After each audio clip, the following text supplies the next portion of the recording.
Il-Ministru għall-Agrikoltura Anton Refalo qal li fil-jiem li ġejjin l-Aġenzija Riżorsi Agrikoli Malta ħatibda tirreġistra l-kirjiet tal-artijiet agrikoli privati.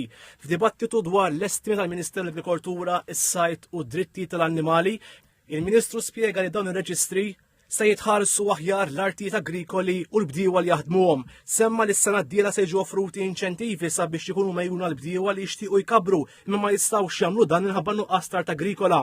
Ħabba li se jibda proġett pilota li permezz tiegħu art agrikola ħadd tiġi offruta fosthom l-bdiewa żgħażagħ. Għal l-Aġenzija għall Pagamenti Agrikoli u Rurali ipproċessat kważi 30 miljun euro għal proġetti ta' investiment. Elenka skemi li se jitħadmu s-sena d-dieħla biex jgħinu minħawwi l-idwili u jrabbi n-naħal u qal li se jingħata sussidju ta' 5 miljun euro għal prezzijiet tal-ġwies. Irrefera l-ħela tal-ikel u qal li se jingħata inċentiv lill-bejjija tal-ikel biex prodotti li jkunu se jiskadu jingħataw bżonnijiet soċjali jew jinbjew bi prezz ridott. Ħabbar li l-beħ tal-prodotti mill-bitkalija jew mis-suq tal-bdiewa se jiġu ntaxxati bi 3% u mhux iktar skont idħul tal-bdiewa.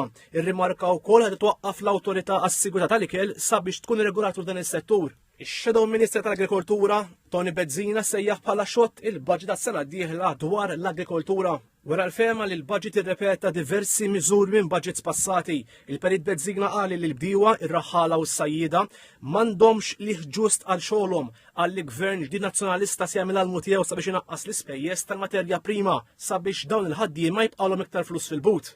Għal il-pajjiż jeħtieġ jagħmel iktar pressjoni fuq l-Unjoni Ewropea biex tnaqqas l-importazzjoni minn pajjiżi terzi u jissaħħu l-kontrolli fuq prodotti li ġejjin minn dawn il-pajjiżi.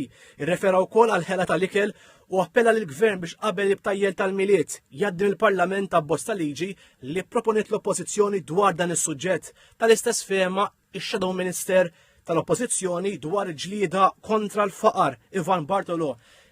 Ix-Shadow Minister għal kooperattivi Robert Kutajjar appella lill-Gvern biex jagħti widen il-kooperattivi tal-bdiewa u s-sajjieda għax xi kliem tħossuhom abbandonati. Is-Segretarju Parlamentari għas-Sajt u Drittijiet tal-Annimali Alicia Buġejja Sajd semmit l-iskema tas-sussidju tal-fjura għas-sajjieda u qalet din is-sena biss ġew investiti miljun euro. Irrimarkat li l-għajnuna għal-restawr tad-dajjes ħad tiġi estiża għal iktar opri tal-baħar. Għalet li fost oħrajn is-sajjieda se jintalbu jipprovdu ħut ħajja riċerka b'sosten finanzjarju. Dwar il-ħarsin tal-annimali semmit diversi regolamenti ġodda fosthom għas-servizzi tal-boarding u l-grooming u għal-persuni li jitimaw il-tates. Għalet li sa issa ġew reġistrati iktar minn 2000 persuna illi jitimaw il-tates fit-triq u l-Gvern ħareġ fi 350,000 euro vouchers għall-ikel tagħhom. Semmit li fuq il-numru 1717 ġew assistiti iktar minn 10,000 telefonata u ġew salvati iktar minn 1150 annimal. Qalet li se jissuktaw il-kampanja ta' tiswija l-klip u l-tates u ħabbret li fi żmien li ġej se tkun awgurata żona f'taqali għall-annimali li jmutu. Ix-Shadow Minister drittijiet tal-annimali Janice Ketkuti fissret bħala l-ikbar pjaga l-eluq tal-isptar tal-annimali f'taqali. Argumentat illi dan juri li l-Gvern mhux vera għandu għal-qalbu l-annimali. Qalet li s-sena d-dieħla se jonqsu l-flus lill kunsilli lokali jagħtu lil min jitma' tates u bekk se jbatu l-annimali.